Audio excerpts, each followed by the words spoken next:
Inscrit comme patrimoine mondial de l'humanité par l'UNESCO, le parc national d'Onzala-Kokwa est une richesse nationale aux multiples atouts.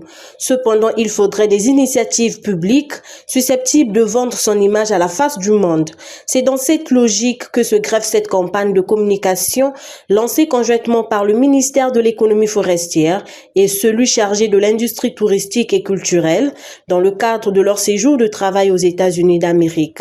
Sur place, Rosalie Matondo et Lydie Pongol sont allés de ville en ville pour rencontrer les différentes personnalités, question d'exposer les avantages de ce patrimoine national. Et nous, en tant que gouvernement de la République du Congo, nous sommes très honorés de vous avoir et de vous parler de ce site, qui est l'un des sites les plus importants en termes de biodiversité. Le plus vieux parc du Congo, qui a été créé depuis 1935, avant même notre indépendance, et qui a aujourd'hui une superficie d'1 300 000 hectares. Ce site important fait partie donc du bassin du Congo. Et vous savez que les forêts du bassin du Congo sont le deuxième poumon écologique. Mais ce que vous devez retenir aussi, aujourd'hui, les forêts du bassin du Congo prennent la première place en termes de séquestration du carbone. Le périple des deux ministres les a conduits tour à tour dans l'État de Californie à Los Angeles, au Texas à Dallas et à New York.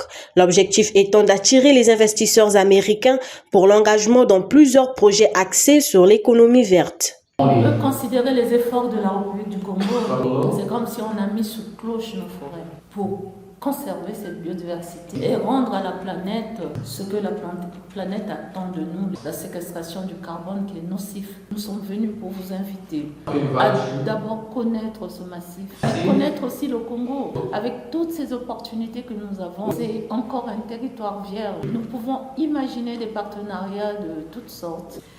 Nous allons essayer de faire en sorte que vous puissiez, chacun de nous soit l'ambassadeur de ce massif et que ensemble on peut se trouver des personnes qui puissent venir valoriser ce massif. Nous avons procédé à la tournée de communication sur la promotion du massif forestier d'Onzala-Kokwa. La République du Congo est un îlot de paix, de stabilité dans la région d'Afrique centrale, grâce aux efforts inlassables de notre gouvernement.